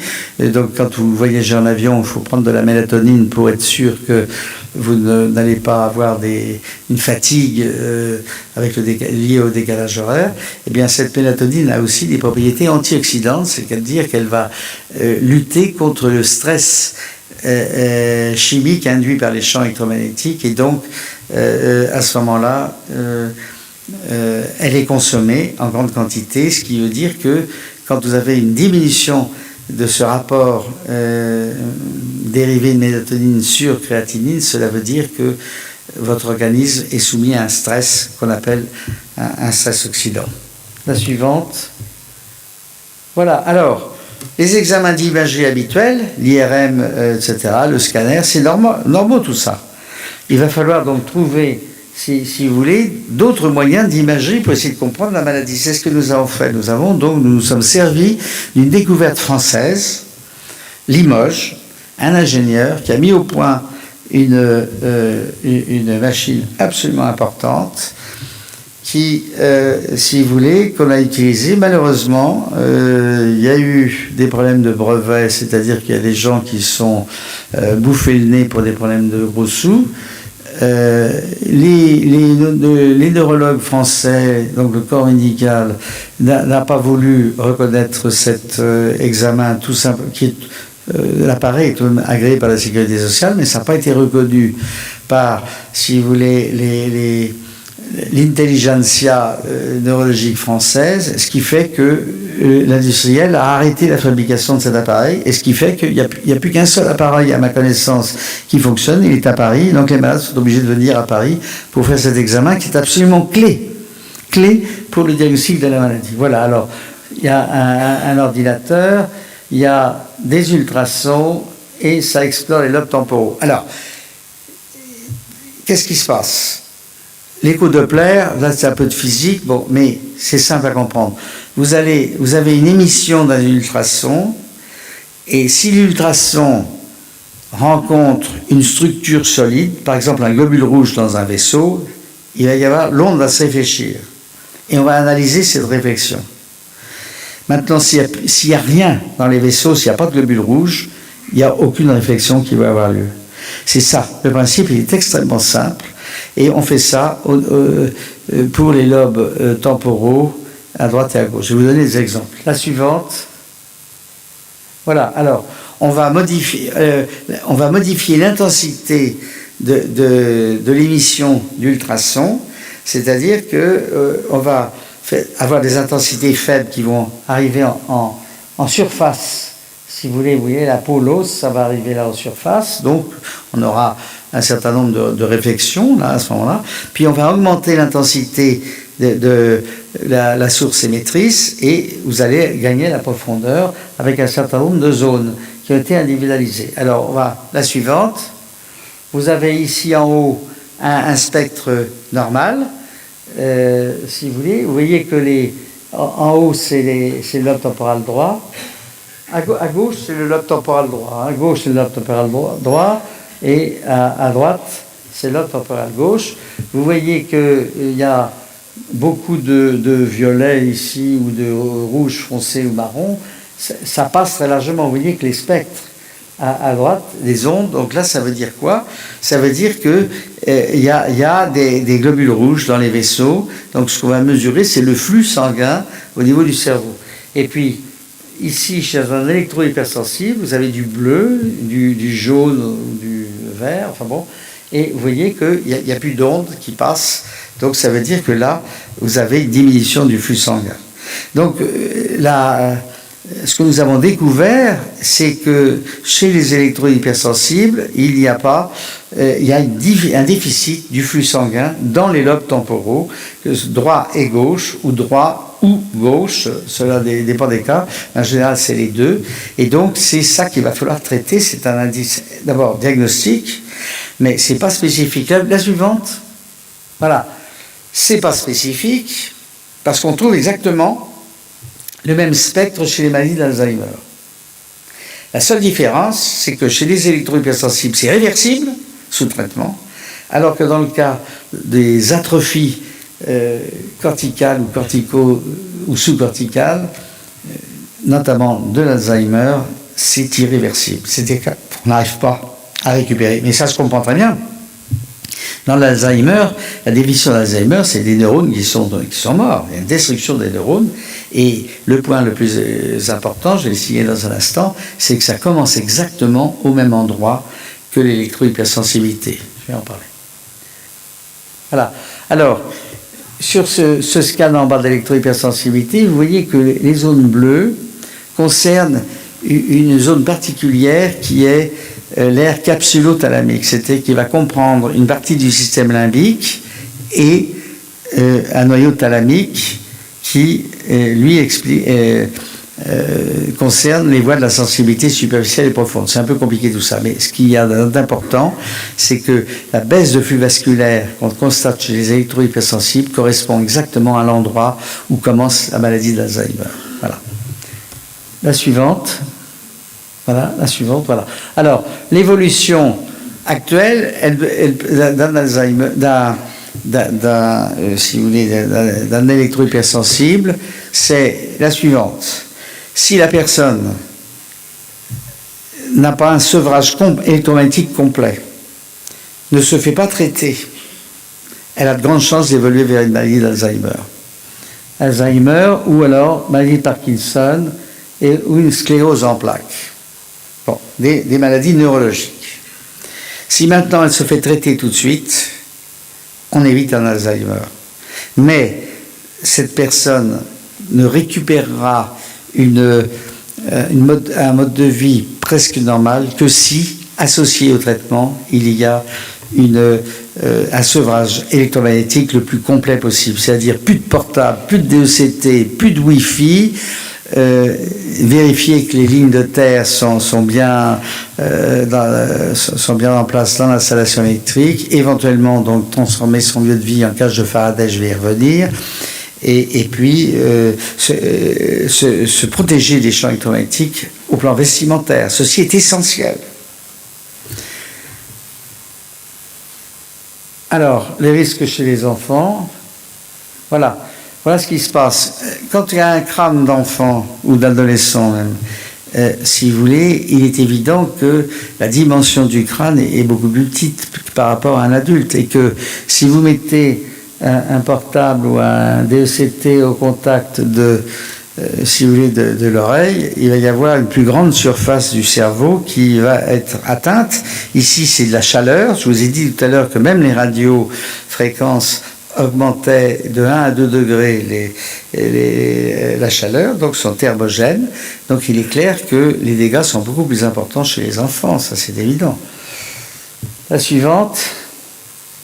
Voilà, donc ça, il y a des articles bien sûr, je ne vais pas y entrer, mais disons que, y compris les femmes enceintes, il est clair que les femmes enceintes ne doivent pas utiliser le moins possible de téléphone portable, ne doivent certainement pas faire d'ordinateur avec Wi-Fi, et encore, à mon avis, ne plus faire d'ordinateur à partir du 3e mois. Bon, ça, c'est des symptômes pointus chez les adolescents. On passe. La physiopathologie, on va aller assez vite. Pour le cancer, on a les mécanismes d'action. C'est ce qu'on appelle essentiellement des mécanismes épigénétiques, enfin les radicaux libres, ça c'est un petit peu compliqué, donc je vais passer, mais c'est un petit peu ce que je vous disais avec le stress oxydant, c'est-à-dire que sous l'effet des champs électromagnétiques, vous avez une fabrication de radicaux moléculaires qui sont extrêmement toxiques, qui vont aller détruire les structures de la cellule et faire des mutations au niveau de l'ADN, l'ADN qui est dans nos cellules, dans notre noyau cellulaire, et faire des mutations, c'est-à-dire vous savez que l'ADN c'est bourré de gènes qui sont disposés de façon linéaire, et que ces gènes c'est des microprocesseurs. Eh bien, quand vous avez des radicaux libres qui arrivent au niveau de ces microprocesseurs, ça déstructure ces microprocesseurs qui sont plus capables de fonctionner, ce qu'on appelle une mutation. Donc ça on sait bien que ça existe. Donc l'épigénétique, c'est que ces radicaux libres peuvent aussi modifier la façon dont fonctionnent les gènes. Et c'est ça qui est très important, c'est que jusqu'à maintenant, on pensait que l'origine des maladies était écrite dans l'ADN de nos cellules. Maintenant, on sait que c'est dans l'épigénome. L'épigénome, c'est au niveau de la membrane, du cytoplasme, autour de l'ADN dans le noyau. Il y a des protéines. Et c'est ces protéines-là qui sont modifiées par les champs électromagnétiques ou les produits chimiques, qui vont créer ce qu'on appelle des épimutations, qui vont déréguler l'expression des gènes, c'est le fonctionnement des gènes, et induire de l'inflammation. Les gènes, une fois qu'ils ont, si vous voulez, été dérégulés, ils vont fabriquer de l'inflammation, et donc les maladies en question, l'électrohypersensibilité, mais le cancer aussi, puis toute la pathologie, l'Alzheimer, c'est une neuroinflammation, l'Alzheimer. Les destructions des neurones se fait par le biais d'une neuroinflammation. Bon, il y a d'autres... voilà, alors, ça augmente, les champs électromagnétiques augmentent la gliose cérébrale, c'est-à-dire la microglie notamment, et c'est à partir de cette gliose cérébrale que va naître, malheureusement, le glioblastome, c'est-à-dire le cancer. Et ça, on connaît parfaitement, si vous voulez, ce qui se passe. Ça augmente la barrière hémato-encéphalique, donc comme je vous l'ai dit, et donc ça va faire que la neuroinflammation va augmenter parce que les cellules vont passer, les cellules inflammatoires vont passer dans le cerveau. La suivante. Voilà. Alors, il y a des arguments, si vous voulez, pour dire que c'est lié, c'est des arguments indirects. Hein. Alors, premièrement, ces malades-là n'ont aucune pathologie connue, donc il faut bien trouver une cause. Les malades vous disent clairement que leurs symptômes surviennent lorsqu'ils sont en présence d'une source électromagnétique qui circonscrivent d'ailleurs, hein, pas toujours, mais souvent. Et puis, ils vous diront tous que quand ils vont dans une zone blanche, c'est-à-dire à la campagne par exemple, là ou en montagne, lorsqu'il n'y a pas de ligne à haute tension, d'antenne relais, etc., ils vont beaucoup mieux. Bon, donc ça, on peut nier ce que disent les malades, mais dire que ce sont des fous comme certains le prétendent, c'est, si vous voulez, transgresser le serment d'Hippocrate, qui est d'abord de comprendre. Pour faire de la médecine, il faut d'abord comprendre, et avoir une opinion en médecine, il faut d'abord comprendre scientifiquement ce que les malades ont. Corrélation des symptômes cliniques avec l'imagerie et la biologie, donc il est évident que là, on a une explication physiopathologique. Voilà, et un point très important, les anomalies qu'on a pu mettre en évidence chez l'homme, je ne vous ai pas tout dit, c'est exactement les mêmes qu'on trouve lorsqu'on irradie des rats avec un GSM ou un smartphone. C'est exactement les mêmes maladies. Et d'ailleurs, à l'époque, je ne m'étais pas trop cassé la tête. J'ai repris exactement, en les appliquant à l'homme, les résultats qui étaient expérimentalement acquis chez l'animal. Et au fond, alors maintenant il y a les détracteurs qui vous diront oui, mais il n'y a aucune étude il y a des études épidémiologiques et surtout les tests de provocation qui démontrent qu'il n'y a aucun effet. Alors, ça veut dire quoi? Ça veut dire qu'on va prendre ils ont commencé par prendre des sujets normaux qu'ils ont mis en contact d'un champ électromagnétique, mais sans que le malade le sache. Et donc, les malades se sont trompés. Ils ne savaient pas reconnaître le moment où il y avait une exposition à un champ électromagnétique par rapport au moment où il n'y en avait pas. Bon. Là, la réponse est claire, c'est qu'il n'y a pas, ce sont des sujets normaux, ils n'ont pas d'électrohypersensibilité, ça veut dire qu'ils n'ont pas d'abaissement de seuil de tolérance. Donc on a repris des sujets électrohypersensibles, on a fait la même expérience, et là encore, il y a quelques études positives et des études négatives, mais c'est oublié que ces malades-là, ils ont des troubles cognitifs qui permettent, ils ont une perte de mémoire, ils ont des troubles de l'attention, de la concentration. Certains même ne sont incapables de lire, si vous voulez. Moi, j'ai des malades que j'ai vus, ils ne peuvent plus lire. Donc, ça veut dire que, là encore, ces expériences sont très critiquables, et donc, il y a des arguments pour dire que c'est lié au champ électromagnétique. La suivante. Voilà, alors, c'est surtout la téléphonie mobile et si vous voulez, les DECT qui sont impliqués. C'est même plus que 50% maintenant, c'est peut-être 60 ou 70%. La Wi-Fi aussi, bien sûr. Les antennes relais, que 10%. Autrement dit, il faut bien distinguer les causes des conséquences. Dans notre série, en tout cas, le pylône, antenne relais, cause d'une électro-hypersensibilité, c'est, si vous voulez, à peu près 10% des cas. Maintenant, il y a l'induction de cancer qui est possible, c'est encore critiqué, mais c'est possible. Voilà. Donc, et puis le reste, 20%. Donc, c'est surtout actuellement la téléphonie mobile qui est avec, si vous voulez, ce contact près du cerveau qui fait que il y a des mesures à prendre, et ces mesures, on connaît les solutions de ces mesures, il faut les mettre en application. La suivante, voilà, alors ça c'est, on va passer, voilà, alors l'hypothèse limbique, c'est la plus probable, c'est-à-dire que c'est au niveau de cette, si vous voulez, du système limbique, qui est le centre de l'émotion et le centre de la mémoire, que tout se joue. Et donc, l'interprétation qu'on a, c'est qu'il y a une neuroinflammation à ce niveau-là, qui explique les symptômes, et qui concerne également le thalamus, puisqu'il y a des troubles de la sensibilité superficielle et profonde, comme je vous l'ai dit. La suivante. Alors, le traitement, c'est ce qui est le plus important. Voilà. Donc, il faut faire les tests d'abord et tenir compte de ce qu'on a constaté. D'abord, si vous voulez, des anti-inflammatoires pour lutter contre si vous voulez, le flux vasculaire sanguin qui est diminué. Et donc là, il y a deux produits qui sont absolument indispensables, la papaye fermentée et ginkgo biloba, qui revivent des vies nouvelles, mais pas dans n'importe quelle condition. C'est-à-dire qu'il y a un problème de dose pour ginkgo et de présentation. Les comprimés de ginkgo biloba ne marchent pas, il faut prendre du Tanacan et c'est liquide, parce que les comprimés passent moins bien la barrière intestinale que les liquides. Mais en tout cas, il faut associer les deux, c'est ce qu'il y a de meilleur actuellement pour lutter contre cette perfusion, cette hypoperfusion cérébrale. Quand il y a un taux d'histamine élevé dans le sang, il faut donner des antihistaminiques. Le meilleur antihistaminique, c'est la polaramine. Des antioxydants, bien sûr, des vitamines, surtout les vitamines du groupe B, B1, B2, B6. Et bien sûr, ce traitement va restaurer très souvent, en tout cas en l'absence de maladie de l'Alzheimer, ça va restaurer une vascularisation quasi normale au niveau de l'écho-Doppler que nous faisons. Par contre, si vous voulez, l'électro-hypersensibilité va persister. Donc les symptômes d'intolérance vont diminuer. Par contre, l'électro-hypersensibilité, c'est-à-dire la vulnérabilité aux ondes, mais avec des symptômes diminués, une épine douloureuse au niveau du cerveau, c'est plus de maux de tête comme avant, un sentiment un petit peu de picotement dans un membre ou dans un bras, bon, ça va toujours persister.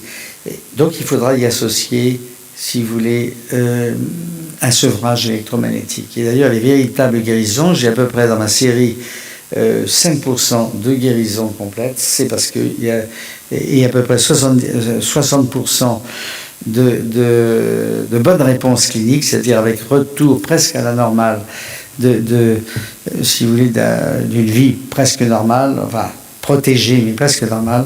Bon, il faut, si vous voulez, agir sur ce sevrage électromagnétique est important. Alors, comment on le fait, ce que nous allons essayer de voir. Alors, le problème des alliages en bouche, ça c'est essentiel. Ça fait antenne. quand vous avez du mercure ou du cuivre ou un métal en bouche ou du titane avec les implants, ça fait antenne. Et donc, ça veut dire quoi, faire antenne? Ça veut dire que ça va amplifier l'effet des champs électromagnétiques sur le cerveau. Bon. Et par ailleurs, ça va éroder les alliages métalliques, notamment le mercure, transformer ce mercure en vapeur de mercure, mercure, en méthylmercure notamment. Ce méthylmercure va passer dans le nerf olfactif et aller au système limbique, encore, recréer de l'inflammation. Donc vous voyez que les deux sont liés. Il faut absolument retirer, ne pas poser d'amalgame dentaire métallique et les retirer. Alors, tout de même une bonne nouvelle. Et vous voyez que les combats peuvent se passer, pas en France comme d'habitude, mais là en Europe pour l'occasion. Aujourd'hui, il y a un décret, il y a eu une directive européenne qui date de 2013 qui interdit la pose d'alliage dentaire métallique chez les femmes enceintes et les enfants. Bon, bonne nouvelle. Vous savez que les directives européennes doivent être transmises, c'est pas comme les règlements européens, ça doit être transmis en droit des différents États membres des nations. Eh bien, bonne nouvelle, le 1er janvier dernier, nous avons eu un décret qui interdit la pose d'amalgame dentaire métallique chez les femmes enceintes et les enfants, qui a repris donc la directive européenne avec 3 ans de retard. Bon, donc, ça c'est un point, mais bien sûr, chez les électrohypersensibles, il faut faire la dépose si vous voulez, de ces alliages, pas n'importe comment, c'est une dépose qui doit être faite avec protection pour justement éviter, lors de cette dépose, des vapeurs de mercure qui risquent de passer par le nerf olfactif. Voilà, alors la santé publique, allons-y. Voilà, donc caractère acquis, caractère inné. Les prothèses peuvent faire antenne aussi. Donc ça, c'est tout de même, si vous voulez, important. Est-ce qu'il y a des caractères génétiques? Oui, les familles à risque, j'en ai parlé. Est-ce qu'il y a un rôle des magnétosomes? Nous ne savons pas encore. Pour les champs naturels, oui. Pour les champs artificiels, il y a probablement un dysfonctionnement des magnétosomes. La suivante, voilà. Alors, si vous voulez, ça c'est les pourcentages d'électro-hypersensibles qui sont dans les différents États membres de l'Union européenne et puis en Californie, aux États-Unis aussi. Vous voyez que depuis les années 90, ça ne fait qu'augmenter. Et donc là, étant donné qu'il n'y a pas de système de régulation, il est clair que nous sommes à la veille d'un problème de santé publique majeur, mondial, puisque on est à plusieurs milliards de téléphones portables utilisés sans régulation. C'est beaucoup plus grave que l'amiante. Nous sommes véritablement devant une catastrophe sanitaire en perspective, compte tenu des troubles cognitifs, et d'ailleurs dont on a les premiers résultats. La suivante. Voilà, alors, ce qu'il faut gérer quand on est médecin, mais il faut que nos hommes politiques comprennent ce qui se passe. Le coût humain individuel est insupportable, perte d'emploi, changement de domicile, calfeutrage. Pour la cage de Faraday, il faut faire très attention. Il faut, pour se protéger et donc mettre son lieu de vie en cage de Faraday, il faut être sûr que la source électromagnétique prédominante soit externe. Si elle est interne, vous aggravez, parce que les champs électromagnétiques vont se réfléchir sur les parois de votre cage de Faraday. Vie devenue impossible, idée suicidaire, j'ai 1 à 2 tentatives de suicide dans ma série. Non, j'ai beaucoup plus que ça, mais j'ai 2 suicides dans ma série. L'exclusion sociale sont devenus les parias de la société. Et, vous voyez, tout à l'heure, il y avait encore un portable d'ouvert, etc. Nombre de malades croissants, coût de la prise en charge considérable. On est toujours tous en train de dire, la Sécu, on n'arrivera jamais à boucler le déficit. Eh bien, si vous voulez, si on crée des maladies, on sera obligé un jour ou l'autre de ne plus pouvoir rembourser, si vous voulez, les frais de soins. Et on aura donc une médecine à deux vitesses. Ceci est absolument inacceptable au plan moral. Bon, le risque avéré, prévention, notre politique de santé est-elle à la hauteur du défi? Je vous laisse répondre à cette question. Voilà, alors on a fait un appel en 2009, ici, donc au Sénat, appel solennel afin de mettre en garde les pouvoirs publics contre l'utilisation sans limitation des technologies sans fil. Il est clair que, si vous voulez, on est dans un ailleurs au plan de la politique. Et c'est la raison pour laquelle je dis que la société civile doit se mobiliser. Et quand elle se mobilise, d'après ce que j'ai entendu sur Biarritz, tant mieux. Et il faut au niveau, il y a à peu près 150 communes qui ont ou associations de communes, communautés de communes qui ont refusé la pose de Linky, par exemple, de ces compteurs dits intelligents, il faut que ceci vienne. Alors, je sais que le Conseil d'État a diminué énormément le pouvoir, je dirais, des maires en général, en disant que, si vous voulez, ce sont des biens communs, des services publics, etc., etc. Mais malgré ces attaques qui sont manifestement sous influence des lobbies, il faut résister. C'est la résilience. Il faut que les communes se battent aujourd'hui. Le maire doit avoir un pouvoir de proximité. Il l'a perdu pour les antennes relais, etc., parce que maintenant les opérateurs, ils foutent les antennes sur les HLM ou sur des terrains privés. Vous vous rendez compte, le HLM perce, tout le monde est d'accord pour avoir une antenne, etc. Il faut se battre, si vous voulez, au niveau local. Et ces communes qui se sont regroupés pour interdire les Linky notamment, doivent, et je vois le combat d'un de mes amis qui est du Pont-Aignan, par exemple, dans sa commune, il a réussi à déloger les antennes, etc. Donc il y a un combat possible au niveau local à partir du moment où le maire a compris la gravité de la situation. Si le maire dit rien vu ni connu, ou dit j'attends que ça vienne du gouvernement ou de la Commission européenne, il peut attendre longtemps. Non, il faut absolument que les citoyens se bougent. Et un maire, c'est un élu, il ne peut prendre le courant et la décision que s'il a autour de lui des administrés, si j'ose dire, une population qui se bouge un peu. Parce que si on est tous défaitistes, rien ne se fera. Voilà. Un autre, si vous voulez... d'autres déclarations qui a été faite à Bruxelles en 2015. Nous avions organisé un colloque sur l'électro-hypersensibilité. Participaient, je crois que j'ai rien d'autre.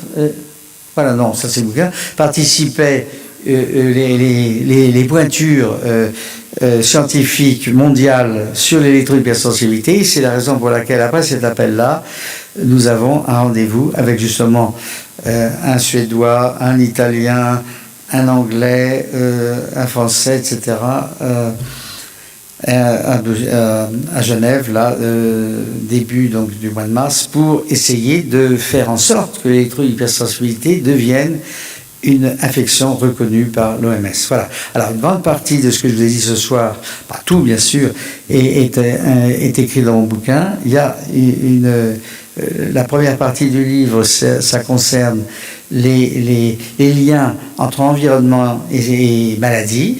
On sait que le cancer est une maladie de l'environnement. On sait que le diabète de type 2, 3 millions de diabétiques de type 2 sont une maladie de l'environnement. On sait que l'obésité, qui n'a jamais été aussi importante maintenant, est liée non seulement à la malbouffe, mais aussi à l'environnement, avec notamment des hydrocarbures aromatiques polycycliques qui vont bloquer la migration des graisses, le relargage des graisses, et ce qui fait que les personnes vont grossir. Tout se passant, d'ailleurs, la première cause se passant au stade fœtal. Donc, la réponse étant de protéger les femmes et les enfants, pour les champs électromagnétiques, mais pour tous les facteurs de l'environnement. Il faut absolument, c'est peut-être le message de la conclusion finale, protéger les femmes et les enfants. Voilà. Merci, et je suis prêt à répondre aux questions.